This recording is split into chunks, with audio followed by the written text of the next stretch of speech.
Europe ਦੇ ਵਿੱਚ ਵਾਹਿਦ ਇੱਕ ਸਪੇਨ ਇੱਕ ਐਸਾ ਮੁਲਕ ਹੈ ਜਿਹੜਾ ਇਸ ਟਾਈਮ ਪੇਪਰ ਦੇ ਰਿਹਾ, ਬਾਕੀ यूरोप ਦੇ ਵਿੱਚ ਕੋਈ ਹੋਰ ਮੁਲਕ ਪੇਪਰ ਕੋ ਨਹੀਂ ਦੇ ਰਿਹਾ। ਭਾਵੇਂ ਕਿਸੇ ਕੋਲ ਪਾਸਪੋਰਟ ਹੈ, ਭਾਵੇਂ ਕਿਸੇ ਕੋਲ TR ਹੈ, PR ਹੈ ਜਾਂ ਕੁਝ ਵੀ ਨਹੀਂ ਹੈ, ਉਹ ਫਿਰ ਕੌਂਸਲ ਦਾ ਬੰਦਾ ਆਉਂਦਾ 3 ਮਹੀਨੇ ਬਾਅਦ ਆਵੇ, 4 ਬਾਅਦ ਆਵੇ, 5 ਬਾਅਦ ਆਵੇ, ਉਹ ਤੁਹਾਡੇ ਨਾਲ ਰਾਬਤਾ ਕਰਦਾ, ਤੁਹਾਨੂੰ ਘਰ ਆ ਕੇ ਦੇਖਦਾ। ਜਿਹਦੀ ਇੱਕ ਟੈਕਸੀ ਹੈ ਤੁਸੀਂ ਉਹਦੇ ਨਾਲ ਕੰਮ ਕਰਦੇ ਹੋ, ਲੇਕਿਨ ਉਹਦੇ ਵਾਸਤੇ ਤੁਹਾਡੇ ਕੋਲੇ ਲਾਇਸੈਂਸ ਹੋਣਾ ਚਾਹੀਦਾ ਹੈ, ਪ੍ਰੋਫੈਸ਼ਨਲ ਲਾਇਸੈਂਸ ਟੈਕਸੀ ਵਾਸਤੇ। ਇਹ ਫਾਇਦਾ ਹੈ ਕਿ ਇਹ ਇੱਕ ਨਾ ਸਮਾਰਟ ਬਿਜ਼ਨਸ ਹੈ ਤੁਹਾਡਾ, ਤੁਹਾਨੂੰ ਇਹਦੇ ਲਈ ਲਾਸ ਕੋਈ ਨਹੀਂ ਹੈ।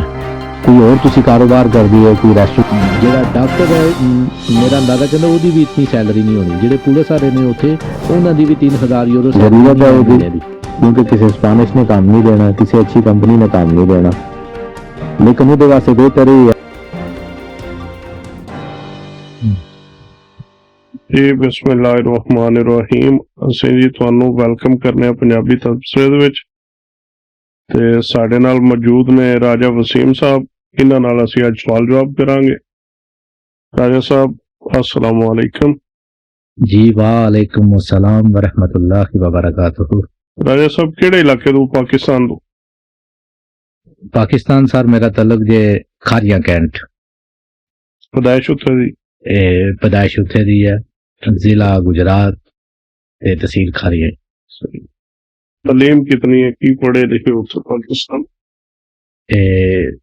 मैं लाहौर यूनिवर्सिटी, पंजाब लाहौर यूनिवर्सिटी तो ग्रेजुएशन की सी 2008 ਦੇ ਵਿੱਚ, ਤੇ ਸਟੱਡੀ ਦੇ ਸਿਲਸਿਲੇ ਵਿੱਚ ਸਟੱਡੀ ਵੀਜ਼ੇ ਤੇ ਸਵੀਡਨ ਆ ਗਿਆ ਸੀ ਯੂਰਪ। ਅੱਛਾ, ਤੇ ਹੁਣ ਸਵੀਡਨ ਸੈਟਲ ਹੋ? ਨਹੀਂ, ਉਸ ਟਾਈਮ ਕੁਝ ਹਾਲਾਤ ਐਸੇ ਸੀ ਜਿਹਦੀ ਵਜ੍ਹਾ ਤੋਂ ਫਿਰ ਮੈਂ ਸਪੇਨ ਚਲਾ ਗਿਆ ਸੀ ਸਵੀਡਨ ਤੋਂ। ਅੱਛਾ, ਤੇ ਸਪੇਨ ਸੈਟਲ ਹੋ ਤੁਸੀਂ? ਜੀ ਅਲਹਮਦੁਲਿਲਾ। ਕਿਤਨੇ ਅਰਸੇ ਤੋਂ? ਸਪੇਨ 2008 ਤੋਂ ਸਪੇਨ ਹੀ ਰਹਿ ਰਿਹਾ। ਕੀ ਸ਼ੁਗਲ ਹੈ, ਕੀ ਕਰ ਰਹੇ ਹੋ ਅੱਜਕੱਲ? ਸਪੇਨ ਦੇ ਵਿੱਚ ਮੈਂ ਟੈਕਸੀ ਡਰਾਈਵਰ ਹਾਂ, ਯੈਲੋ ਐਂਡ ਬਲੈਕ ਟੈਕਸੀ। ਜਿਸ ਤਰ੍ਹਾਂ ਨਿਊਯਾਰਕ ਦੇ ਵਿੱਚ ਤੁਹਾਡੇ ਯੈਲੋ ਟੈਕਸੀ ਹੈ ਨਾ, ਇਸੇ ਤਰ੍ਹਾਂ ਸਾਡੇ ਬਾਰਸਲੋਨੇ ਦੇ ਵਿੱਚ ਕਾਲੀ ਪੀਲੀ ਟੈਕਸੀ ਹੈ। ਅੱਛਾ, ਉਹ यानी कि अच्छा काम करना होगा? अल्हम्दुलिल्लाह अच्छा काम है, बहुत अच्छा है। साढ़े बंदे उत्थे ज्यादा चलाने ने टैक्सी या? जी माशाल्लाह, बहुत साढ़े बंदे की बहुत तादाद है, तकरीबन टोटल 11,000 टैक्सी है, जिहदे च 2,000 टैक्सी दे मालक असी पाकिस्तानी है। मगर तुसी खरीद सकते हो? जी, लाइसेंस तुसी खरीद सकते हो। कितने दा लाइसेंस उत्थे अगर किसी ने खरीदना हो? लाइसेंस इस टाइम जी प्राइस चल रही है वो तकरीबन 1,80,000 यूरो तो 1,90,000 यूरो प्राइस चल रही है। तरीकाकार की ਉਹਦਾ ਖਰੀਦਣ ਦਾ? ਉਹਦਾ ਤਰੀਕਾਕਾਰ ਇਹ ਹੈ ਕਿ ਪਹਿਲੇ ਤੇ ਤੁਸੀਂ ਖੁਦ ਉੱਥੇ ਦਾ ਐਗਜ਼ਾਮ ਦੇ ਕੇ ਪਾਸ ਕਰਨਾ ਹੈ ਟੈਕਸੀ ਦਾ ਲਾਇਸੈਂਸ ਤੁਸੀਂ, ਤਾਂ ਕਿ ਉਹ ਟੈਕਸੀ ਨੂੰ ਚਲਾ ਸਕੋ। ਸਹੀ। ਉਹ ਟੈਕਸੀ ਦਾ ਲਾਇਸੈਂਸ ਲੈਦਾ ਔਰ ਦੂਜੀ ਗੱਡੀ ਦਾ ਲੈਦਾ? ਉਹਦੇ ਵਿੱਚ 2 ਲਾਇਸੈਂਸ ਨੇ। ਇੱਕ ਹੁੰਦਾ ਹੈ ਯਾਨੀ ਕਿ ਟੈਕਸੀ ਦਾ ਲਾਇਸੈਂਸ ਕਰਦੇ ਹੋ ਤੁਸੀਂ ਐਜ਼ ਏ ਡਰਾਈਵਰ ਕਿਸੇ ਵਾਸਤੇ ਕੰਮ ਕਰਨੇ ਵਾਸਤੇ, ਕਿਸੇ ਕੰਪਨੀ ਨਾਲ ਤੁਸੀਂ ਕੰਮ ਕਰੋ ਜਾਂ ਕਿਸੇ ਨਾਰਮਲ ਮਤਲਬ ਕਿ ਘਰ ਵਾਲੇ ਨਾਲ ਜਿਹਦੀ ਇੱਕ ਟੈਕਸੀ ਹੈ, ਛੋਟਾ ਮਿਨੀ ਬਿਜ਼ਨਸ ਜਿਹਦਾ ਹੁੰਦਾ, ਜਿਹਦੀ ਇੱਕ ਟੈਕਸੀ ਹੈ, ਤੁਸੀਂ ਉਹਦੇ ਨਾਲ ਕੰਮ ਕਰਦੇ ਹੋ, ਲੇਕਿਨ ਉਹਦੇ ਵਾਸਤੇ ਤੁਹਾਡੇ ਕੋਲੇ ਲਾਇਸੈਂਸ ਹੋਣਾ ਚਾਹੀਦਾ ਹੈ, ਪ੍ਰੋਫੈਸ਼ਨਲ ਲਾਇਸੈਂਸ ਟੈਕਸੀ ਵਾਸਤੇ। ਜਿਸ ਤਰ੍ਹਾਂ ਅਸੀਂ ਨਾਰਮਲ ਗੱਡੀ ਦਾ ਲਾਇਸੈਂਸ ਕਰਨੇ ਆ, ਗੱਡੀ ਵਿੱਚ ਕਿਸਮਾਂ ਨੇ, ਤੁਸੀਂ ਕਾਰ ਦਾ ਲਾਇਸੈਂਸ ਕਰਦੇ ਹੋ ਤੁਸੀਂ ਕਾਰ ਚਲਾ ਸਕਦੇ ਹੋ, ਬੱਸ ਦਾ ਕਰਦੇ ਹੋ ਬੱਸ ਚਲਾ ਸਕਦੇ ਹੋ। ਇਸੇ ਤਰ੍ਹਾਂ ਟੈਕਸੀ ਦਾ ਲਾਇਸੈਂਸ ਤੁਸੀਂ ਪਾਸ ਕਰਨਾ, ਉਹ ਤੁਸੀਂ ਮਾਪਾ ਵਗੈਰਾ ਹੁੰਦਾ, ਨਕਸ਼ਾ ਵਗੈਰਾ ਜਿਹੜਾ ਉਹਦਾ ਟੈਸਟ ਹੁੰਦਾ ਹੈ, ਗਲੀਆਂ ਤੁਹਾਨੂੰ ਆਉਣੀਆਂ ਚਾਹੀਦੀਆਂ ਨੇ ਬਾਰਸਲੋਨੇ ਦੀਆਂ, ਮੇਨ ਪੁਆਇੰਟ, ਹਸਪੀਟਲ ਕਿੱਥੇ ਨੇ, ਮਿਸਾਲ ਦੇ ਤੌਰ ਤੇ ਟ੍ਰੇਨ ਸਟੇਸ਼ਨ ਕਿੱਥੇ ਹੈ। ਜੀਓਗ੍ਰਾਫੀਆ ਦਾ ਤੁਹਾਨੂੰ ਪਤਾ ਹੋਣਾ ਚਾਹੀਦਾ। ਜੀਓਗ੍ਰਾਫੀਆ ਤੁਹਾਨੂੰ ਪਤਾ ਹੋਣਾ ਚਾਹੀਦਾ। ਉਹਦਾ ਬਕਾਇਦਾ ਐਗਜ਼ਾਮ ਹੁੰਦਾ ਹੈ, ਤੁਸੀਂ ਐਗਜ਼ਾਮ ਉਹ ਪਾਸ ਕਰਨਾ। ਐਗਜ਼ਾਮ ਜਿਸ ਟਾਈਮ ਪਾਸ ਕਰਦੇ ਹੋ ਫਿਰ ਉਹ ਤੁਹਾਨੂੰ ਡਿਪਲੋਮਾ ਦਿੰਦੇ ਨੇ ਉਹਦਾ, ਤੇ ਉਹ ਡਿਪਲੋਮੇ ਦੀ ਬੇਸ ਤੇ ਫਿਰ ਤੁਹਾਨੂੰ ਇੱਕ ਜਿਹੜਾ ਨਾ ਕਾਰਡ ਮਿਲ ਜਾਂਦਾ ਹੈ, driving licence as a taxi driver.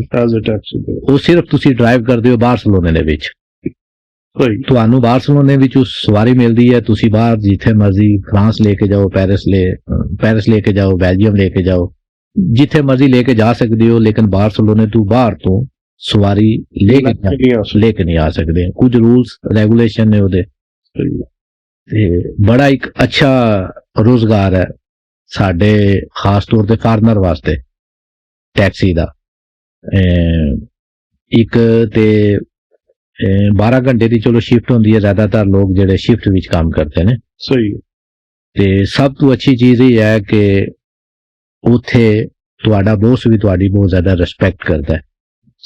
ਉਹ ਫੀਲਡ ਐਸੀ ਹੈ। ਲਾਇਸੈਂਸ ਲੈਣਾ ਮੁਸ਼ਕਲ ਹੈ ਜਾਂ ਆਸਾਨ ਹੈ? ਲਾਇਸੈਂਸ लेना मुश्किल है। दो चीज़ां ने, एक तो लाइसेंस टैक्सी ड्राइव करने वास्ते किसी वास्ते जी वो भी मुश्किल है करना। सही है। ਉਹਦੇ ਵਾਸਤੇ ਤੁਹਾਨੂੰ ਇਮਤਿਹਾਨ ਦੇਣਾ, ਪਾਸ ਕਰਨਾ ਹੈ। ਦੂਜਾ ਹੈ ਤੁਹਾਡੇ ਕੋਲੇ ਪੈਸੇ ਹੋਣੇ ਨੇ ਤੇ ਤੁਸੀਂ ਲਾਇਸੈਂਸ ਖਰੀਦਣਾ ਹੈ ਜਿਹੜਾ 1,80,000 ਯੂਰੋ ਦਾ ਹੈ। ਨਹੀਂ, ਉਹ ਤਾਂ ਮੈਡਾਲੀਅਨ ਹੋ ਗਿਆ ਨਾ। ਮੈਡਾਲੀਅਨ, ਉਹ ਤਾਂ ਤੁਸੀਂ ਕਹ ਲਓ ਗੱਡੀ ਖਰੀਦਣੀ ਹੈ। ਗੱਡੀ ਨਹੀਂ, ਚਲੋ ਮੈਡਾਲੀਅਨ ਨੰਬਰ ਖਰੀਦਣਾ ਜੀ, ਉਹ ਮੁਸ਼ਕਿਲ ਹੈ। ਕੋਲ ਚੱਲਦਾ ਉਹ ਬਿਲਕੁਲ ਇੰਜੀ ਗੱਲ ਹੈ। ਉਹਦੇ ਵਾਸਤੇ ਐਡਵਾਂਸ ਵੀ ਦੇਣਾ ਪੈਂਦਾ ਹੋਏਗਾ। ਨਹੀਂ, ਅੱਗੇ ਇਹ ਸਿਸਟਮ ਇਹ ਹੁੰਦਾ ਸੀ ਕਿ ਤੁਹਾਨੂੰ ਬੈਂਕ ਪੈਸੇ ਦੇ ਸਕਦਾ ਸੀ ਜੀ। ਹੁਣ ਬੈਂਕ ਟੈਕਸੀ ਸੈਕਟਰ ਦੇ ਵਿੱਚ ਇਨਵੈਸਟ ਨਹੀਂ ਕਰਨਾ ਚਾਹੁੰਦਾ। ਸਹੀ। ਕਿਉਂਕਿ ਤੁਸੀਂ ਅਗਰ ਦੇਖਿਆ ਜਾਏ ਅੱਜ ਤੋਂ ਕੁਝ ਸਾਲ ਪਿੱਛੇ ਚਲੇ ਜਾਓ ਤੇ ਨਿਊਯਾਰਕ ਦੀ ਟੈਕਸੀ ਤੇ ਪੀਲੀ ਟੈਕਸੀ ਤੇ ਬੜਾ ਅਰੂਜ ਸੀ ਜੀ। ਇਹ ਮੈਡਾਲੀਅਨ 12 ਲੱਖ ਦਾ ਵਿਕਦਾ ਰਿਹਾ ਹੈ, ਜਿਹੜਾ ਅੱਜ ਕੱਲ ਮੇਰੇ ਖਿਆਲ $50,000 ਦਾ ਆਇਆ। ਮੇਰਾ ਅੰਦਾਜ਼ਾ ਕਹਿੰਦਾ $1,00,000 ਦਾ ਹੈ, 90,000 ਲੱਖ ਦੇ ਵਿੱਚ। ਚਲੋ $90,000 ਜਾਂ $1,00,000 ਤੇ ਆਏ ਹੈ। ਇਸੇ ਤਰ੍ਹਾਂ ਇਸ ਟਾਈਮ ਹੀ ਸਮਝੋ ਸਾਡੇ ਤੇ ਅਰੂਜ ਹੈ ਬਾਰਸਲੋਨੇ। ਉਹ ਮੈਡਾਲੀਅਨ ਜਿਹੜਾ ਇਸ ਟਾਈਮ 1,90,000 ਦਾ 1,80,000 ਦਾ, ਲੇਕਿਨ ਦਿਨ ਬਾ ਦਿਨ ਉਹਦੀ ਕੀਮਤ ਗਿਰਨੀ ਹੈ। ਲੈਣਾ ਕੈਸ਼ ਕਿਉਂਕਿ ਬੈਂਕ ਤੁਹਾਨੂੰ ਜ਼ਿਆਦਾ ਇਹ 40-50,000 ਯੂਰੋ ਇੱਕ ਪਰਸਨਲ ਕਰਜ਼ਾ ਦੇਵੇਗਾ। ਬੈਂਕ ਇਹ ਕਹਿੰਦਾ ਹੈ ਕਿ ਉਹਦੀ ਕੋਈ ਦਿਲਚਸਪੀ ਨਹੀਂ ਕਿ ਤੁਸੀਂ ਮੇਰੇ ਕੋਲ ਪੈਸਾ ਲੈ ਕੇ, ਯਾਨੀ ਕਿ ਉਹ ਆਪਣਾ ਪੈਸਾ ਜਿਹੜਾ ਨਾ ਟੈਕਸੀ ਸੈਕਟਰ ਦੀ ਇਨਵੈਸਟ ਨਹੀਂ ਕਰਨਾ ਚਾਹ ਰਿਹਾ। ਫਿਰ ਤੁਹਾਡੇ ਕੋਲ ਆਪਸ਼ਨ ਕੀ ਹੈ ਲੈਣ ਦਾ? ਕਿਉਂਕਿ ਜਿਹੜੇ ਬੰਦੇ ਕੋਲ 1.5 ਲੱਖ ਯੂਰੋ ਹੈ ਜੀ ਉਹ ਮੈਡਾਲੀਅਨ ਤੇ ਨਹੀਂ ਖਰੀਦਦਾ, ਉਹ ਕੋਈ ਬਿਜ਼ਨਸ ਵੀ ਕਰ ਸਕਦਾ। ਹਾਂ, ਇਹਦੇ ਵਿੱਚ ਕਿਉਂ ਖਰੀਦਿਆ? ਉਹਦਾ ਇਹ ਫਾਇਦਾ ਹੈ ਮੈਡਾਲੀਅਨ ਖਰੀਦਣੇ ਦਾ, ਇਹ ਫਾਇਦਾ ਹੈ ਕਿ ਇਹ ਇੱਕ ਨਾ ਸਮਾਰਟ ਬਿਜ਼ਨਸ ਹੈ ਤੁਹਾਡਾ, ਤੁਹਾਨੂੰ ਇਹਦੇ ਲਾਸ ਕੋਈ ਨਹੀਂ ਹੈ। ਕੋਈ ਹੋਰ ਤੁਸੀਂ ਕਾਰੋਬਾਰ ਕਰਦੇ ਹੋ, ਕੋਈ ਰੈਸਟੋਰੈਂਟ ਓਪਨ ਕਰਦੇ ਹੋ, ਕੋਈ ਮਾਰਕੀਟ ਓਪਨ ਕਰਦੇ ਹੋ, ਉਹਦਾ 100% ਇਹ ਕੋਈ ਨਹੀਂ ਹੈ ਕਿ ਤੁਹਾਨੂੰ ਉਹਦੇ 'ਚ ਫਾਇਦਾ ਹੀ ਹੋਣਾ। ਤੁਹਾਨੂੰ ਲਾਸ ਵੀ ਹੋ ਸਕਦਾ ਹੈ ਰੈਸਟੋਰੈਂਟ ਵਿੱਚ, ਲੇਕਿਨ ਮੈਡਾਲੀਅਨ ਵਿੱਚ ਤੁਹਾਨੂੰ ਲਾਸ ਕੋਈ ਨਹੀਂ ਹੈ, ਆਮਦਨ ਥੋੜੀ ਹੈ। ਮੈਡਾਲੀਅਨ ਦੇ ਵਿੱਚ ਇਹ ਨਾ ਕਿ ਅਗਰ ਤੁਸੀਂ ਵੇਚਣਾ ਚਾਹੁੰਦੇ ਹੋ ਤੇ ਜਿੱਥੇ ਚਿਰ ਤੁਹਾਨੂੰ ਕੋਈ ਕੈਸ਼ ਵਾਲਾ ਬੰਦਾ ਲੱਭਣਾ ਨਹੀਂ, ਤੁਸੀਂ ਤਾਂ ਸੇਲ ਹੀ ਨਹੀਂ ਕਰ ਸਕਦੇ। ਇਹ ਡਿਪੈਂਡ ਕਰਦਾ ਹੈ ਰਸਦ ਤੇ ਤਲਬ ਦੀ ਬੁਨਿਆਦ, ਡਿਮਾਂਡ ਤੇ ਸਪਲਾਈ ਤੇ ਡਿਪੈਂਡ ਕਰਦਾ ਹੈ। ਅੱਜ ਕੱਲ डिमांड बहुत ज्यादा है, सप्लाई नहीं है। यानी कि एक ऐसी चीज है नफा बख्श है, उस बंदे ने सेल करनी जिस बंदे ने पेंशन होना है। पेंशन होने तो पहले कोई बंदा सेल करना चाहता ही नहीं, हमेशा इंसान वही चीज सेल करता है। बिजनेसमैन कोई भी होता है, कारोबार उस बिजनेस नू सेल करेगा जिस बिजनेस ही ਉਹਨੂੰ ਲਾਸ ਹੁੰਦਾ ਪਿਆ ਹੋਵੇ। ਇਹਦੇ ਵਿੱਚ ਫਿਲਹਾਲ ਮੈਨੂੰ ਨਹੀਂ ਨਜ਼ਰ ਆਉਂਦਾ ਪਿਆ ਕਿ ਲਾਸ ਹੁੰਦਾ ਪਿਆ। ਜੇ ਨਾ ਕਿ ਤੁਸੀਂ ਹੁਣ ਇੱਕ ਬੰਦਾ ਉਹਦੇ ਜ਼ਾਹਿਰ ਬਹਿ ਕੇ ਢਿੱਡ ਨਿਕਲ ਆਏ ਨੇ ਜੀ, ਉਹ ਜਿੰਨੇ 17 ਸਾਲ ਜੀਣਾ ਉਹ 50 ਸਾਲ ਜੀ ਰਿਹਾ। ਸਾਡੇ ਤੇ ਇੱਥੇ ਨਿਊਯਾਰਕ ਦੇ ਵਿੱਚ ਬਹੁਤ ਜ਼ਿਆਦਾ ਬਿਮਾਰੀਆਂ ਲੱਗ ਜਾਂਦੀਆਂ ਨੇ ਬਹਿ ਕੇ ਜੀ। ਜ਼ਾਹਿਰ ਟੈਕਸੀ ਦਾ ਬਿਜ਼ਨਸ ਹੈ ਤੇ ਉੱਥੇ ਵੀ ਇਸ ਤਰ੍ਹਾਂ ਹੀ ਹੋਣਾ। ਅਫਰਮੇਟਿਵ ਇੰਜੀ ਗੱਲ ਹੈ, ਕੋਈ ਸ਼ੱਕ ਨਹੀਂ, ਇਸੇ ਤਰ੍ਹਾਂ ਹੀ ਹੈ। ਲੇਕਿਨ ਅਗਰ ਦੇਖਿਆ ਜਾਏ ਤੇ ਇੱਥੇ ਹੋਰ ਹਿਸਾਬ ਕਿਤਾਬ ਹੈ। ਉੱਥੇ ਅਗਰ ਤੁਸੀਂ ਕੋਈ ਜੌਬ ਕਰਦੇ ਹੋ ਨਾ ਕਿਸੇ ਰੈਸਟੋਰੈਂਟ ਦੇ, ਤੇ ਤਨਖਾਹ ਕਿੰਨੀ ਹੈ ਤੁਹਾਡੀ? 1000 ਯੂਰੋ 1200 ਯੂਰੋ ਜੀ। ਅਗਰ ਟੈਕਸੀ ਦੇ ਵਿੱਚ ਤੁਸੀਂ ਜੌਬ ਕਰ ਰਹੇ ਹੋ, ਤੁਸੀਂ 3000 ਯੂਰੋ ਤੱਕ ਕਮਾ ਸਕਦੇ ਹੋ। 3000 ਯੂਰੋ ਕਿਸੇ ਜਗ੍ਹਾ ਤੇ, ਜਿਹੜਾ ਡਾਕਟਰ ਹੈ ਮੇਰਾ ਅੰਦਾਜ਼ਾ ਕਹਿੰਦਾ ਉਹਦੀ ਵੀ ਇਤਨੀ ਸੈਲਰੀ ਨਹੀਂ ਹੋਣੀ। ਜਿਹੜੇ ਪੁਲਿਸ ਵਾਲੇ ਨੇ ਉੱਥੇ, ਉਹਨਾਂ ਦੀ ਵੀ 3000 ਯੂਰੋ ਸੈਲਰੀ ਨਹੀਂ ਹੈ ਮਹੀਨੇ ਦੀ। ਹੁਣ ਜਿਹੜੇ ਤੁਸੀਂ ਨਵੇਂ ਆਮਦੇ ਨੇ ਬੰਦੇ ਜੀ, ਉਹਨਾਂ ਦੇ ਉੱਥੇ ਸੈਟਲਮੈਂਟ ਦਾ ਕੀ ਸਿਸਟਮ ਹੈ? ਕਿਸ ਤਰ੍ਹਾਂ ਸੈਟ ਹੋ ਸਕਦੇ ਨੇ, ਜਾਂ ਉਹਨਾਂ ਦਾ ਕੀ ਉੱਥੇ ਫਿਊਚਰ ਹੁੰਦਾ, ਆ ਕੇ ਕਿੰਨਾ ਟਾਈਮ ਲੱਗਦਾ? ਹਾਂ, ਮੈਂ ਵੀ ਜਦੋਂ ਆਇਆ ਸੀ, ਯਾਨੀ ਕਿ ਸਟੱਡੀ ਵੀਜ਼ੇ ਤੇ ਆਇਆ ਸੀ ਸਵੀਡਨ ਤੋਂ ਮੂਵ ਕਰ ਗਿਆ ਸੀ ਸਪੇਨ ਜੀ, ਤੇ ਇਲੀਗਲ ਟਾਈਮ ਗੁਜ਼ਾਰਿਆ ਸੀ। ਮੇਰੇ ਟਾਈਮ ਦੇ ਵਿੱਚ ਪੀਰੀਅਡ ਟਾਈਮ ਸੀ 3 ਸਾਲ ਤੁਸੀਂ ਗੁਜ਼ਾਰਨਾ ਹੁੰਦਾ। ਤੁਸੀਂ ਸਪੇਨ ਆ ਕੇ ਰਜਿਸਟ੍ਰੇਸ਼ਨ ਆਪਣੀ ਕਰਵਾਉਣੀ ਹੁੰਦੀ ਹੈ ਕੌਂਸਲ ਦੇ ਵਿੱਚ ਆ ਕੇ ਨਾ। ਕੌਂਸਲ ਨੂੰ ਦੱਸਣਾ ਹੁੰਦਾ ਹੈ ਕਿ ਮੈਂ ਫਲਾਣੀ ਜਗ੍ਹਾ ਰਹਿ ਰਿਹਾ, ਠੀਕ ਹੈ।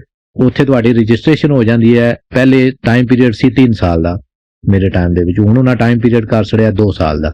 ਤੁਸੀਂ ਉਹ 2 ਸਾਲ ਗੁਜ਼ਾਰਨੇ ਨੇ। 2 ਸਾਲ ਦੇ ਵਿੱਚ ਤੁਸੀਂ ਜ਼ਬਾਨ ਵੀ ਸਿੱਖਣੀ ਹੈ, ਡਿਪਲੋਮੇ ਕਰਨੇ ਨੇ ਲੈਂਗੁਏਜ ਦੇ ਵੀ। ਉਸ ਤੋਂ ਬਾਅਦ ਤੁਸੀਂ ਵਰਕ ਪਰਮਿਟ ਇੱਕ ਨਾਲ ਲਾਣਾ ਹੈ ਤੇ ਪੇਪਰ ਅਪਲਾਈ ਕਰਨੇ ਨੇ, ਤੁਹਾਡੇ ਪੇਪਰ ਮਿਲ ਜਾਣੇ ਨੇ। ਤੁਹਾਨੂੰ TR ਮਿਲ ਜਾਣਾ ਹੈ, ਟੈਂਪੋਰਲ ਰੈਜ਼ੀਡੈਂਸ ਪਰਮਿਟ ਉੱਥੇ ਦਾ। ਫਿਰ ਉਹ ਤੁਹਾਨੂੰ ਟੈਂਪੋਰਲ ਤੋਂ ਬਾਅਦ ਦੁਬਾਰਾ ਫਿਰ ਟੈਂਪੋਰਲ ਦੇਵਣਗੇ, 2 ਦਫਾ ਟੈਂਪੋਰਲ ਦੇਵਣਗੇ। ਉਸ ਤੋਂ ਬਾਅਦ ਫਿਰ ਤੁਹਾਨੂੰ PR ਦੇ ਦੇਵਣਗੇ, ਪਰਮਾਨੈਂਟ ਰੈਜ਼ੀਡੈਂਸ ਤੁਹਾਨੂੰ ਪਰਮਾਨੈਂਟ। ਫਿਰ ਉਸ ਤੋਂ ਬਾਅਦ ਟਾਈਮ ਪੀਰੀਅਡ ਆਉਂਦਾ ਹੈ ਜਿਸ ਟਾਈਮ ਤੁਹਾਨੂੰ 10 ਸਾਲ ਲੀਗਲ ਹੋ ਜਾਵਣ ਉੱਥੇ। 10 ਸਾਲਾਂ ਬਾਅਦ ਤੁਸੀਂ ਉੱਥੇ ਦਾ ਪਾਸਪੋਰਟ ਅਪਲਾਈ ਕਰ ਸਕਦੇ ਹੋ ਸਪੇਨ ਦਾ। ਹੁਣ ਜਿਹੜਾ ਬੰਦਾ ਇਨਲੀਗਲ ਆਇਆ ਜੀ ਜੀ, ਉਹਦੇ ਕੋਲ ਤਾਂ ਕੋਈ ਪ੍ਰੂਫ ਨਹੀਂ, ਕੋਈ ਚੀਜ਼ ਨਹੀਂ, ਕੋਈ ਆਇਆ ਕਿਸ ਤਰ੍ਹਾਂ? ਉਹਦੀ ਰਜਿਸਟ੍ਰੇਸ਼ਨ ਹੋ ਜਾਏਗੀ? ਰਜਿਸਟ੍ਰੇਸ਼ਨ ਵਾਸਤੇ ਇਹ ਜ਼ਰੂਰੀ ਨਹੀਂ ਹੈ ਕਿ ਉਹਦੇ ਕੋਲ ਵੀਜ਼ਾ ਹੋਣਾ ਚਾਹੀਦਾ ਹੈ। ਰਜਿਸਟ੍ਰੇਸ਼ਨ ਵਾਸਤੇ ਜ਼ਰੂਰੀ ਹੈ ਕਿ ਤੁਹਾਡੇ ਕੋਲੇ ਪਾਸਪੋਰਟ ਹੋਣਾ ਚਾਹੀਦਾ ਹੈ, ਹੋਵੇ ਜਿਹੜੇ ਮਰਜ਼ੀ ਮੁਲਕ ਦਾ, ਜਾਂ ਪਾਸਪੋਰਟ ਹੈ ਜਾਂ TR ਜਾਂ PR ਤੁਹਾਡੇ ਕੋਲ ਹੋਣਾ ਚਾਹੀਦਾ ਹੈ ਸਪੇਨ ਦਾ। ਉਹਦੀ ਕੋਈ ਫੀਸ ਹੈ ਰਜਿਸਟ੍ਰੇਸ਼ਨ ਦੀ? ਫੀਸ ਤੇ ਕੋਈ ਨਹੀਂ ਹੈ, ਬਿਲਕੁਲ ਉਹ ਫ੍ਰੀ ਹੈ, ਆਊਟ ਆਫ ਕਾਸਟ। ਉਹ ਰਜਿਸਟ੍ਰੇਸ਼ਨ ਐਸੀ ਹੈ ਕਿ ਤੁਹਾਨੂੰ ਹਰ ਕੰਮ ਵਾਸਤੇ ਉੱਥੇ ਰਜਿਸਟ੍ਰੇਸ਼ਨ ਦੀ ਜ਼ਰੂਰਤ ਹੈ, ਭਾਵੇਂ ਕੋਈ ਸਪੈਨਿਸ਼ ਹੈ, ਭਾਵੇਂ ਕਿਸੇ ਕੋਲ ਪਾਸਪੋਰਟ ਹੈ, ਭਾਵੇਂ ਕਿਸੇ ਕੋਲ TR ਹੈ, PR ਹੈ, ਜਾਂ ਕੁਝ ਵੀ ਨਹੀਂ ਹੈ। ਤੁਸੀਂ ਡਾਕਟਰੀ ਕਾਰਡ ਬਣਵਾਉਣਾ ਹੈ, ਉਹਦੇ ਵਾਸਤੇ ਵੀ ਤੁਹਾਨੂੰ ਰਜਿਸਟ੍ਰੇਸ਼ਨ ਵਾਲੇ ਪੇਪਰ ਦੀ ਜ਼ਰੂਰਤ ਹੈ। ਜਦੋਂ ਤੁਹਾਡਾ ਰਜਿਸਟ੍ਰੇਸ਼ਨ ਹੋ ਗਈ ਹੈ ਜੀ, ਉਸ ਤੋਂ ਬਾਅਦ ਤੁਸੀਂ ਕਿਤੇ ਵੀ ਜਾ ਕੇ ਜੌਬ ਲੈ ਸਕਦੇ ਹੋ?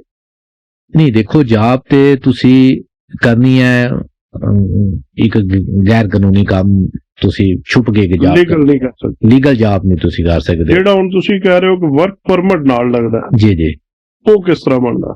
ਉਹ ਪ੍ਰੀ ਕੰਟਰੈਕਟ ਹੁੰਦਾ ਹੈ, ਯਾਨੀ ਕਿ ਕੋਈ ਵੀ ਕੰਪਨੀ ਜਾਂ ਮਿਨੀ ਬਿਜ਼ਨਸਮੈਨ ਜਿਹੜਾ ਹੈ ਤੁਹਾਨੂੰ ਇਹ ਕਹਿੰਦਾ ਹੈ, ਮਤਲਬ ਇਸ ਚੀਜ਼ ਦੀ ਗਾਰੰਟੀ ਦਿੰਦਾ ਹੈ ਕਿ ਅਗਰ ਗਵਰਨਮੈਂਟ ਇਸ ਬੰਦੇ ਨੂੰ ਪੇਪਰ ਦੇ ਦੇਵੇ ਤੇ ਮੈਂ ਇਸ ਬੰਦੇ ਨੂੰ 1 ਸਾਲ ਵਾਸਤੇ ਕੰਮ ਦੇਵਾਂਗਾ। ਠੀਕ, ਉਹ ਪ੍ਰੀ ਕੰਟਰੈਕਟ ਹੁੰਦਾ ਹੈ। ਉਹ ਫਿਰ ਗਵਰਨਮੈਂਟ ਦੇਖਦੀ ਹੈ ਕਿਆ ਇਹ ਬੰਦਾ ਵਾਕਈ ਕੰਮ ਦੇ ਸਕਦਾ ਹੈ, ਕਿਆ ਇਹ ਬੰਦਾ ਅਫੋਰਡ ਕਰ ਸਕਦਾ ਹੈ।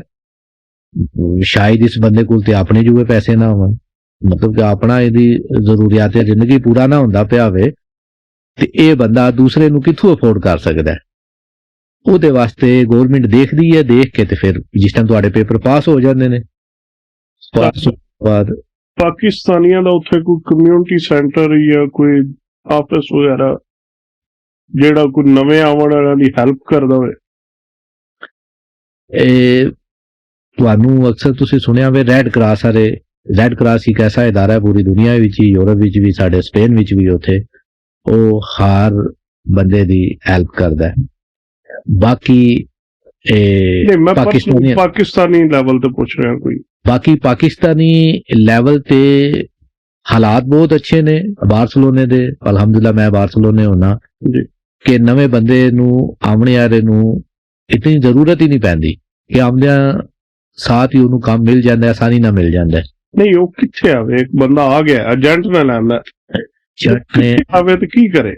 ਨਹੀਂ ਏਜੰਟ ਕੋਈ ਵੀ ਬੰਦਾ ਆਉਂਦਾ ਹੈ ਕਿਸੇ ਤਾਲੁਕ ਵਾਸਤੇ ਨਾਲ ਹੀ ਆਉਂਦਾ ਨਾ, ਜਿਹਦਾ ਕੋਈ ਨਹੀਂ ਹੈ, ਜਿਹਦਾ ਕੋਈ ਨਹੀਂ, ਕੋਈ ਨਾ ਕੋਈ ਮਿਲ ਜਾਂਦਾ, ਕੋਈ ਨਾ ਕੋਈ ਕਿਸੇ ਦਾ ਹਵਾਲਾ ਬੰਦੇ ਨੂੰ ਮਿਲ ਜਾਂਦਾ। ਮੈਂ ਕਿ ਆਪਣਾ ਰੈਫਰੈਂਸ ਢੂੰਢ ਕੇ ਤੇ ਫਿਰ ਆਉਣਾ ਚਾਹੀਦਾ।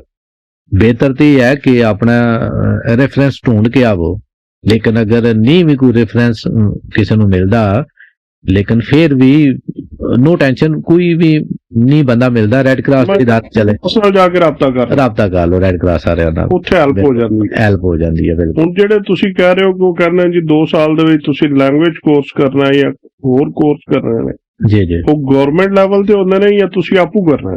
ਨਹੀਂ, ਗਵਰਨਮੈਂਟ ਲੈਵਲ ਤੇ, ਗਵਰਨਮੈਂਟ ਤੁਹਾਨੂੰ ਬੜਾ ਅਫੋਰਡ ਕਰਦੀ ਹੈ, ਕੋਈ ਫੀਸ ਨਹੀਂ। ਗਵਰਨਮੈਂਟ ਹੱਤਾ ਕਿ ਅਗਰ ਰੈੱਡ ਕਰਾਸ ਨਾਲ ਤੁਸੀਂ ਰਾਬਤਾ ਕਰਦੇ ਹੋ, ਉਹ ਤੁਹਾਡਾ ਖਿਆਲ ਵੀ ਰੱਖਦੇ ਨੇ, ਤੁਹਾਨੂੰ ਥੋੜੇ ਬਹੁਤੇ ਪੈਸੇ ਵੀ ਦਿੰਦੇ ਨੇ ਕਿ ਤੁਹਾਡਾ ਗੁਜ਼ਾਰਾ ਹੋ ਸਕੇ। ਕੋਰਸ ਵਗੈਰਾ ਦੇ ਬਾਰੇ ਸਾਰੀ ਇਨਫੋਰਮੇਸ਼ਨ ਮਾਲੂਮਾਤ ਸਭ ਕੁਝ ਦਿੰਦੇ ਨੇ ਕਿ ਫਲਾਂ ਜਗ੍ਹਾ ਤੇ ਕਿ ਤੁਹਾਡਾ ਇਹ ਕੋਰਸ ਫਲਾਣੇ ਟਾਈਮ ਤੇ ਓਪਨ ਹੋਵੇਗਾ, ਤੂੰ ਇਹ ਕੋਰਸ ਕਰ ਲੈ, ਇਸ ਤਰ੍ਹਾਂ ਕਰ ਲੈ, ਉਸ ਤਰ੍ਹਾਂ ਕਰ ਲੈ। ਲੇਕਿਨ ਜ਼ਿਆਦਾਤਰ ਅਸੀਂ ਜਿਸ ਟਾਈਮ ਪਹੁੰਚਨੇ ਆ, ਜਿੰਨੇ ਵੀ ਸਪੇਨ ਦੇ ਵਿੱਚ, ਸਾਡੀ ਪਹਿਲੀ ਕੋਸ਼ਿਸ਼ ਇਹ ਹੁੰਦੀ ਹੈ ਅਸੀਂ ਅੱਜ ਪਹੁੰਚੇ, ਸਾਨੂੰ ਸੁਬਾਹ ਕੰਮ ਮਿਲੇ। ਸਾਡਾ ਰੁਝਾਨ ਕੰਮ ਦੀ ਤਰਫ ਹੁੰਦਾ, ਜ਼ਬਾਨ ਦੀ ਤਰਫ ਰੁਝਾਨ ਨਹੀਂ ਹੁੰਦਾ। ਅਗਰ ਅਸੀਂ ਜ਼ਬਾਨ ਸਿੱਖ ਲਈਏ ਤੇ ਸਾਡਾ ਮਾਰਕੀਟ ਦੇ ਵਿੱਚ ਇੱਕ ਪੈਰ ਹੋਰ ਇੱਕ ਕਦਮ ਹੋਰ ਅੱਗੇ ਅਸੀਂ ਆ ਜਾਂਦੇ, ਵੈਲਿਊ ਵੱਧ ਜਾਂਦੀ ਵੈਲਿਊ ਵੱਧ ਜਾਂਦੀ ਹੈ, ਲੇਕਿਨ ਜ਼ਬਾਨ ਦੀ ਤਰਫ ਅਸੀਂ ਤਵੱਜੋ ਨਹੀਂ ਦਿੰਦੇ, ਜਿਹਦੀ ਵਜ੍ਹਾ ਤੋਂ ਸਾਡਾ ਰੁਝਾਨ ਸਿਰਫ ਔਰ ਸਿਰਫ ਆਪਣੇ ਦੇਸੀ ਬੰਦਿਆਂ ਤੱਕ ਹੀ ਹੁੰਦਾ ਹੈ। ਕੋਈ ਕਿਸੇ ਦੀ ਸੁਪਰ ਮਾਰਕੀਟ ਤੇ ਕੰਮ ਕਰ ਰਿਹਾ, ਕੋਈ ਕਿਸੇ ਦੇ ਰੈਸਟੋਰੈਂਟ ਤੇ, ਕੋਈ ਕਿਸੇ ਦੇ ਡੋਨਰ ਤੇ ਕੰਮ ਕਰ ਰਿਹਾ ਹੈ, ਕਿਸੇ ਦੇ ਸ਼ਵਾਰਮੇ ਕੋਲੇ ਲੱਗੇ ਆ ਕੰਮ ਤੇ। ਮੈਂ ਕਿ ਉਹ ਜਿਸ ਤਰ੍ਹਾਂ ਸੁਣੀਦਾ ਕਿ ਉਹ ਇਸਤੇਮਾਲ ਕਰਦੇ ਨੇ, ਦੇਖੋ ਤਨਖਾਹ ਵੀ ਉਹ ਥੋੜੀ ਦਿੰਦੇ ਨੇ, ਪੇਪਰ ਨਹੀਂ ਹੁੰਦੇ ਨੇ, ਬਿਲਕੁਲ ਇੰਜੀ ਗੱਲ ਹੈ। ਔਰ ਟਾਈਮ ਵੀ ਮੇਰਾ ਖਿਆਲ ਹੈ ਇਸੇ ਵਜ੍ਹਾ ਤੋਂ ਜ਼ਿਆਦਾ ਲੱਗਦਾ। ਬਿਲਕੁਲ ਟਾਈਮ ਜ਼ਿਆਦਾ ਤੇ ਨਹੀਂ, ਜ਼ਾਹਿਰੀ ਗੱਲ ਹੈ ਬਈ ਜਿਸ ਟਾਈਮ ਬੰਦੇ ਨੂੰ ਜ਼ਬਾਨ ਨਹੀਂ ਆਉਂਦੀ ਤੇ ਫਿਰ ਉਹਨੇ ਦੇਸੀ ਬੰਦੇ ਕੋਲ ਹੀ ਕੰਮ ਕਰਨਾ ਹੈ, ਫਿਰ ਉਹਨੂੰ ਸਖਤ ਕੰਮ ਕਰਨੇ ਪੈਂਦੇ ਨੇ। ਜਿਸ ਟਾਈਮ ਬੰਦੇ ਨੂੰ ਲੈਂਗੁਏਜ ਆ ਜਾਂਦੀ ਹੈ, ਜ਼ਬਾਨ ਆ ਜਾਂਦੀ ਹੈ, ਬੰਦਾ ਮਿਹਨਤੀ ਹੋਵੇ, ਕੰਮ ਵਾਲਾ ਹੋਵੇ, ਤੇ ਬਿਲਕੁਲ ਫਿਰ ਕੰਪਰੋਮਾਈਜ਼ ਕਰ ਜਾਂਦੇ ਨੇ ਕਿ ਚਲੋ ਵੀ ਅੱਛਾ ਬੰਦਾ ਹੈ, ਮਿਹਨਤੀ ਹੈ, ਜ਼ਬਾਨ ਵੀ ਆਉਂਦੀ ਹੈ, ਬਾਕੀ ਪੇਪਰਾਂ ਦਾ ਮਸਲਾ ਹੈ ਹੀ ਹੈ। ਉਹ ਫਿਰ ਕਿਸੇ ਸਪਾਨਿਸ਼ ਕੋਲੇ ਕਿਸੇ ਅੱਛੀ ਕੰਪਨੀ ਵਿੱਚ ਚਾਂਸ ਹੁੰਦਾ ਹੈ ਕਿ ਉਹ ਲੱਗ ਸਕਦਾ ਹੈ ਕੰਮ ਤੇ। ਔਰ ਟੈਕਸੀ ਤੋਂ ਇਲਾਵਾ ਕੀ ਬਿਜ਼ਨਸ ਹੈ ਸਾਡੇ ਲੋਕਾਂ ਦੇ ਜਿਹੜੇ ਉੱਥੇ ਪਾਕਿਸਤਾਨੀ ਰਹਿੰਦੇ ਨੇ, ਉਹ ਕੀ ਕਾਰੋਬਾਰ ਕਰਦੇ ਨੇ, ਉਹਨਾਂ ਦਾ ਕੀ ਉੱਥੇ ਸਿਸਟਮ ਹੈ, ਬਿਜ਼ਨਸ ਕਿਹੜਾ ਕੀਤਾ ਜਾ ਸਕਦਾ ਟੈਕਸੀ ਤੋਂ ਇਲਾਵਾ? ਹੁਣ ਦੇਖਿਆ ਜਾਏ ਦਿਨ ਬਾ ਦਿਨ ਅਲਹਮਦੁਲਿਲਾ ਬਹੁਤ ਚੇਂਜਿੰਗ ਆ ਰਹੀ ਹੈ ਬਾਰਸਲੋਨੇ ਦੇ ਵਿੱਚ। 2008 ਵਿੱਚ ਜਦੋਂ ਮੈਂ ਆਇਆ ਸੀ ਉਸ ਟਾਈਮ ਕ੍ਰਾਈਸਿਸ ਬੜੇ ਸਟਾਰਟ ਹੈ ਜੀ, ਤੇ ਸਾਡੇ ਜਿਹੜੇ ਪਾਕਿਸਤਾਨੀ ਹੈ ਇਹਨਾਂ ਦਾ ਰੁਝਾਨ ਸੀ ਕੰਸਟਰਕਸ਼ਨ ਦੇ ਵਿੱਚ, ਜੀ ਸਭ ਕੰਸਟਰਕਸ਼ਨ ਦਾ ਕੰਮ ਕਰਦੇ ਸੀ। ਸਹੀ, ਠੀਕ ਹੈ ਨਾ।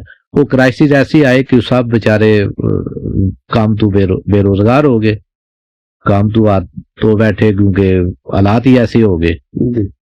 ਤੇ ਉਸ ਤੋਂ ਬਾਅਦ ਆਵਾਮ ਦਾ ਫਿਰ ਰੁਝਾਨ ਆਇਆ, ਆਵਾਮ ਨੇ ਸੁਪਰ ਮਾਰਕੀਟ ਵਗੈਰਾ ਬਣਾਉਣੀਆਂ ਸ਼ੁਰੂ ਕਰ ਦਿੱਤੀਆਂ। ਸੁਪਰ ਮਾਰਕੀਟਾਂ ਵਗੈਰਾ ਨੇ ਇਸ ਟਾਈਮ ਜਿਹੜਾ ਬਿਗ ਇਨਵੈਸਟ ਹੈ ਉਹ ਸਾਡੇ ਆਪਣੇ ਦੇਸੀ ਬੰਦਿਆਂ ਦੀ, ਉਹ ਟੈਕਸੀ ਸੈਕਟਰ ਬਿਜ਼ਨਸ ਦੂਜੇ ਨਹੀਂ, ਦੂਜੇ ਬਿਜ਼ਨਸ ਹੈ ਨੇ, ਕੋਈ ਸ਼ੱਕ ਨਹੀਂ, ਉਹ ਹੋਟਲ ਨੇ ਤੇ ਸੁਪਰ ਮਾਰਕੀਟ ਵਗੈਰਾ। ਸਹੀ, ਲੇਕਿਨ ਸੁਪਰ ਮਾਰਕੀਟ ਬਣਾ ਕੇ ਇਤਨੀਆਂ ਕਿ ਹੋ ਗਈਆਂ ਨੇ ਹੁਣ ਟੈਕਸੀ ਸੈਕਟਰ ਦੀ ਸਾਈਡ ਤੇ ਹੁਣ ਆਵਾਮ ਕੋਸ਼ਿਸ਼ ਇਹ ਕਰ ਰਹੀ ਹੈ ਕਿ ਸਮਾਰਟ ਬਿਜ਼ਨਸ ਹੋਵੇ। ਮੈਂ ਕਿ ਉਹ ਟੈਕਸੀ ਵੱਲ ਜਾ ਰਹੇ, ਟੈਕਸੀ ਵਾਰ ਆ ਰਹੀ ਹੈ ਆਵਾਮ ਬਹੁਤ ਜ਼ਿਆਦਾ ਟੈਕਸੀ ਸੈਕਟਰ ਦੀ ਸਾਈਡ ਤੇ। ਠੀਕ ਹੈ ਜੀ। ਮੈਂ ਕਿ ਤੁਹਾਡਾ ਕਹਿਣ ਦਾ ਮਕਸਦ ਹੈ ਕਿ ਅਗਰ ਉੱਥੇ ਕੋਈ ਬੰਦਾ ਆਵੇ ਜੀ ਜੀ ਉਹ ਡਾਇਰੈਕਟ ਰੈੱਡ ਕਰਾਸ ਕੋਲ ਜਾਏ, ਬਿਲਕੁਲ, ਬਜਾਏ ਇਹਦੇ ਕਿ ਉਹ ਆਪਣੇ ਦੇਸੀਆਂ ਕੋਲ ਖੱਜਲ ਹੁੰਦਾ ਰਹੇ ਸਾਰੀ ਜ਼ਿੰਦਗੀ। ਸਭ ਤੋਂ ਪਹਿਲਾ ਚੀਜ਼ ਰੈੱਡ ਕਰਾਸ ਜਾਵੇ, ਜ਼ਬਾਨ ਸਿੱਖੇ। ਅਗਰ ਉਹਨੇ ਜ਼ਬਾਨ ਸਿੱਖ ਲੈਂਦਾ ਜਾਇਦਾ ਤਾਂ ਸਿੱਖੇਦਾ ਨਾ, ਇੰਜੀ ਗੱਲ ਹੈ, ਕੋਈ ਜੇ ਆਪਣੇ ਬੰਦਿਆਂ ਕੋਲ ਟੁਰ ਗਿਆ ਤਾਂ ਫਿਰ ਕਿੱਥੋਂ ਸਿੱਖਣੀ ਹੈ? ਬੇਸ਼ੱਕ ਇੰਜੀ ਗੱਲ ਹੈ, ਲੇਕਿਨ ਆਪਣੇ ਬੰਦਿਆਂ ਕੋਲੇ ਵੀ ਉਸ ਟਾਈਮ ਤੇ ਉਹਨੂੰ ਸਹਾਰਾ ਲੈਣਾ ਹੀ ਪੈਣਾ ਹੈ। ਆਪਣੇ ਬੰਦਿਆਂ ਕੋਲੇ ਉਹਨੇ ਕੰਮ ਕਰਨਾ ਹੀ ਕਰਨਾ ਹੈ, ਜ਼ਰੂਰਤ ਹੈ ਉਹਦੀ, ਕਿਉਂਕਿ ਕਿਸੇ ਸਪਾਨਿਸ਼ ਨੇ ਕੰਮ ਨਹੀਂ ਦੇਣਾ, ਕਿਸੇ ਅੱਛੀ ਕੰਪਨੀ ਨੇ ਕੰਮ ਨਹੀਂ ਦੇਣਾ। ਲੇਕਿਨ ਉਹਦੇ ਵਾਸਤੇ ਬਿਹਤਰ ਇਹ ਹੈ, ਹੁਣ ਡਿਪੈਂਡ ਕਰਦਾ ਹੈ ਕਿ ਉਹ ਆਪਣੀ ਸਾਰੀ ਲਾਈਫ ਉੱਥੇ ਕੱਢਦਾ ਦੇਸੀ ਬੰਦਿਆਂ ਕੋਲੇ ਜਾਂ 3 ਮਹੀਨੇ ਕੱਢਦਾ ਜਾਂ 6 ਮਹੀਨੇ ਕੱਢਦਾ। ਨਹੀਂ, ਹੁਣ ਤੁਸੀਂ ਕਹਿ ਰਹੇ ਹੋ ਕਿ ਇੱਕ ਬੰਦਾ ਰੈੱਡ ਕਰਾਸ ਕੋਲ ਜਾਏਗਾ, ਜੀ ਜੀ ਬੇਸ਼ੱਕ, ਫਿਰ ਰਜਿਸਟ੍ਰੇਸ਼ਨ ਕਰਾ ਕੇ ਫਿਰ ਉਹ ਕਿਤੇ ਵੀ ਜਾ ਸਕਦਾ। ਦੇਖੋ ਰਜਿਸਟ੍ਰੇਸ਼ਨ ਅੱਗੇ ਬੜੀ ਈਜ਼ੀਲੀ ਹੋ ਜਾਂਦੀ ਸੀ ਰੈੱਡ ਕਰਾਸ ਦੀ, ਜੀ ਹੁਣ ਰਜਿਸਟ੍ਰੇਸ਼ਨ ਬਹੁਤ ਟਾਈਮ ਲਾ ਰਹੇ ਨੇ, ਬਹੁਤ ਮੁਸ਼ਕਲ ਹੋ ਗਈ ਹੈ ਰੈੱਡ ਕਰਾਸ ਦੀ ਰਜਿਸਟ੍ਰੇਸ਼ਨ। ਅੱਛਾ, 6 ਤੋਂ 8 ਮਹੀਨੇ ਤੱਕ ਲੱਗ ਰਹੇ ਨੇ। ਠੀਕ ਹੈ। ਉਹ ਬਹੁਤ ਜ਼ਿਆਦਾ ਟਰਬਲ ਵਿੱਚ, ਬਹੁਤ ਮੁਸ਼ਕਲ ਕੰਮ ਹੋ ਗਿਆ ਹੁਣ ਰਜਿਸਟ੍ਰੇਸ਼ਨ ਵਾਲਾ, ਕਿਉਂਕਿ ਯੂਰਪ ਦੇ ਵਿੱਚ ਵਾਹਿਦ ਇੱਕ ਸਪੇਨ ਇੱਕ ਐਸਾ ਮੁਲਕ ਹੈ ਜਿਹੜਾ ਇਸ ਟਾਈਮ ਪੇਪਰ ਦੇ ਰਿਹਾ, ਠੀਕ ਹੈ। ਬਾਕੀ ਯੂਰਪ ਦੇ ਵਿੱਚ ਕੋਈ ਹੋਰ ਮੁਲਕ ਪੇਪਰ ਕੋ ਨਹੀਂ ਦੇ ਰਿਹਾ। ਤੇ ਅਕਸਰ ਤੁਸੀਂ ਦੇਖਿਆ ਹੋਵੇਗਾ ਜ਼ਿਆਦਾਤਰ ਲੋਕ ਜਿਸ ਟਾਈਮ ਵੀਜ਼ਾ ਅਪਲਾਈ ਕਰਦੇ ਪਏ ਨੇ ਸ਼ਹਿਰ ਦਾ, ਸਪੇਨ ਦਾ, ਤੇ ਵੀਜ਼ਾ ਰਿਜੈਕਟ ਹੋ ਜਾਂਦਾ। ਉਹ ਰਿਜੈਕਟ ਹੋਣੇ ਦੀ ਮੇਨ ਵਜ੍ਹਾ ਇਹ ਹੈ, ਉਹ ਕਹਿੰਦੇ ਨੇ ਕਿ ਇਹਨੇ ਇੱਥੇ ਆ ਕੇ ਵਾਪਸ ਨਹੀਂ ਜਾਣਾ, ਠੀਕ ਹੈ, ਯਾਨੀ ਕਿ ਉੱਥੇ ਇਲੀਗਲ ਰਹਿਣਾ ਕੋਈ ਜੁਰਮ ਨਹੀਂ ਹੈ। ਜੀ, ਆਵਾਮ ਇੱਕ ਨਾਰਮਲ ਚੀਜ਼ ਹੈ, ਉੱਥੇ ਲੋਕ ਇਲੀਗਲ ਰਹਿ ਰਹੇ ਨੇ, ਉਹ ਸਾਰੇ ਕੱਖ ਨਹੀਂ ਕਹਿੰਦੇ, ਕੁਝ ਨਹੀਂ ਕਹਿੰਦੇ। ਬਿਲਕੁਲ, ਕਿਉਂਕਿ ਹੁਣ 8 ਮਹੀਨੇ ਤੁਸੀਂ ਕਹਿ ਰਹੇ ਹੋ ਕਿ ਨਾਰਮਲ ਰੈੱਡ ਕਰਾਸ ਲੈ ਰਹੀ ਹੈ ਰਜਿਸਟ੍ਰੇਸ਼ਨ, ਬਿਲਕੁਲ 6 ਤੋਂ 8 ਮਹੀਨੇ। 6 ਤੋਂ 8 ਮਹੀਨੇ। ਜੀ ਜੀ, ਹੁਣ ਤੁਸੀਂ ਕੋਈ ਵੀ ਨਵਾਂ ਬੰਦਾ ਆਉਂਦਾ ਉਹਨਾਂ ਕੋਲ ਜਾਂਦਾ, ਉਹਨੂੰ ਟਾਈਮ ਦੇ ਦੇਣ, ਦੇਖੋ ਉਹਨੂੰ ਜਾ ਕੇ ਦੱਸਣਾ ਹੁੰਦਾ ਹੈ, ਮਿਸਾਲ ਦੇ ਤੌਰ ਤੇ ਅਗਰ ਰੈੱਡ ਕਰਾਸ ਦੀ ਰਜਿਸਟ੍ਰੇਸ਼ਨ ਕਰਵਾਉਣੀ ਹੈ ਤੇ ਉਹਨੇ ਦੱਸਣਾ ਹੈ ਰੈੱਡ ਕਰਾਸ ਵੀ ਮੈਂ ਫਲਾਣੀ ਜਗ੍ਹਾ ਰਹਿ ਰਿਹਾ। ਜੀ, ਦੋ ਆਪਸ਼ਨ, ਮਤਲਬ 2 ਆਪਸ਼ਨ ਨੇ ਤੁਹਾਡੇ ਕੋਲੇ। ਇੱਕ ਆਪਸ਼ਨ ਹੈ ਕਿ ਟੋਟਲੀ ਤੁਸੀਂ ਰੈੱਡ ਕਰਾਸ ਤੇ ਡਿਪੈਂਡ ਹੋ ਜਾਓ, ਜੀ, ਤੁਸੀਂ ਉਹਨਾਂ ਕੋਲੇ ਟੁਰ ਜਾਓ। ਠੀਕ ਹੈ, ਦੂਸਰਾ ਆਪਸ਼ਨ ਇਹ ਹੈ ਕਿ ਤੁਸੀਂ ਉਹਨਾਂ ਕੋਲੇ ਜਾਓ, ਕੌਂਸਲ ਕੋਲੇ ਜਾਓ, ਉਹਨਾਂ ਨੂੰ ਕਹੋ ਮੈਂ ਫਲਾਣੇ ਘਰ ਰਹਿ ਰਿਹਾ ਠੀਕ ਫਲਾਣੇ, ਲੇਕਿਨ ਮੇਰੀ ਉਹ ਮਾਲਕ ਚਲੋ ਰਜਿਸਟ੍ਰੇਸ਼ਨ ਨਹੀਂ ਕਰਵਾਉਂਦਾ, ਉਹਦੀਆਂ ਕੁਝ ਮਜਬੂਰੀਆਂ ਨੇ, ਲੇਕਿਨ ਮੈਂ ਰੈੱਡ ਕਰਾਸ ਦੀ ਰਜਿਸਟ੍ਰੇਸ਼ਨ ਕਰਵਾਉਣਾ ਚਾਹੁੰਦਾ। ਠੀਕ ਉਹ ਫਿਰ ਕੌਂਸਲ ਦਾ ਬੰਦਾ ਆਉਂਦਾ ਹੈ, 3 ਮਹੀਨੇ ਬਾਅਦ ਆਵੇ, 4 ਬਾਅਦ ਆਵੇ, 5 ਬਾਅਦ ਆਵੇ, ਉਹ ਤੁਹਾਡੇ ਨਾਲ ਰਾਬਤਾ ਕਰਦਾ ਹੈ, ਤੁਹਾਨੂੰ ਘਰ ਆ ਕੇ ਦੇਖਦਾ ਹੈ ਠੀਕ ਕਿਆ ਵਾਕਈ ਤੁਸੀਂ ਉਸ ਘਰ ਰਹਿ ਰਹੇ ਹੋ, ਜਿਹੜਾ ਐਡਰੈਸ ਤੁਸੀਂ ਦਿੱਤੇ ਉਸ ਐਡਰੈਸ ਤੇ ਰਹਿ ਰਹੇ ਹੋ। ਅਗਰ ਤੁਸੀਂ ਰਹਿ ਰਹੇ ਹੋ, ਦੇਖ ਕੇ ਤੁਹਾਡੇ ਕੋਲ ਕੁਝ ਕੁਐਸਚਨ ਪੁੱਛੇਗਾ, ਹਾਂ ਵੀ ਤੇਰਾ ਬੈੱਡ ਕਿਹੜਾ ਹੈ, ਠੀਕ ਤੇਰਾ ਤੋਲੀਆ ਕਿੱਥੇ ਹੈ, ਤੇਰਾ ਕੰਬਲ ਕਿਹੜਾ ਹੈ, ਸਾਲ ਕੋਈ 2-4 ਕੁਐਸਚਨ ਪੁੱਛੇਗਾ, ਉਹਦੀ ਬੰਦਾ ਰਹਿ ਰਿਹਾ ਜਾਂ ਨਹੀਂ, ਬੰਦਾ ਰਹਿ ਰਿਹਾ। ਉਹ ਜਿਸ ਟਾਈਮ ਉਹਨੂੰ ਕਨਫਰਮ ਹੋ ਜਾਏਗਾ ਬੰਦਾ ਰਹਿ ਰਿਹਾ, ਫਿਰ ਤੁਹਾਡੀ ਰੈੱਡ ਕਰਾਸ ਦੀ ਰਜਿਸਟ੍ਰੇਸ਼ਨ ਸ਼ੁਰੂ ਹੋ ਜਾਏਗੀ। ਉਹਦਾ ਬਾਖਾ ਨਹੀਂ ਹੁੰਦਾ, ਉਹ ਖਤਮ ਨਹੀਂ ਹੁੰਦੀ, ਸਹੀ ਉਹ ਚੱਲਦੀ ਰਹਿੰਦੀ ਹੈ ਤੁਹਾਡੀ। ਹਰ 2 ਸਾਲ ਬਾਅਦ ਤੁਸੀਂ ਜਾ ਕੇ ਰੀਨਿਊ ਕਰ ਲੈਣੀ ਹੈ, ਰੀਨਿਊ ਕਰ ਲੈਣੀ ਹੈ। ਜੀ ਰਾਜਾ ਸਾਹਿਬ ਨਾਲ ਗੁਫ਼ਤਗੂ ਕਰਕੇ ਬੜਾ ਮਜ਼ਾ ਆ ਰਿਹਾ ਤੇ ਇਨਸ਼ਾਅੱਲਾ ਅਗਲਾ ਪਾਰਟ ਦੁਬਾਰਾ ਕੱਲ ਅਸੀਂ ਨਵਾਂ ਦੇਵਾਂਗੇ। ਉਦੋਂ ਤੱਕ ਅਸੀਂ ਇਜਾਜ਼ਤ ਚਾਹੁੰਦੇ ਹਾਂ। ਅਗਰ ਵੀਡੀਓ ਅੱਛੀ ਲੱਗੇ ਤਾਂ ਲਾਈਕ, ਸ਼ੇਅਰ ਔਰ ਸਬਸਕ੍ਰਾਈਬ ਕਰੋ। ਅੱਲਾ ਹਾਫਿਜ਼।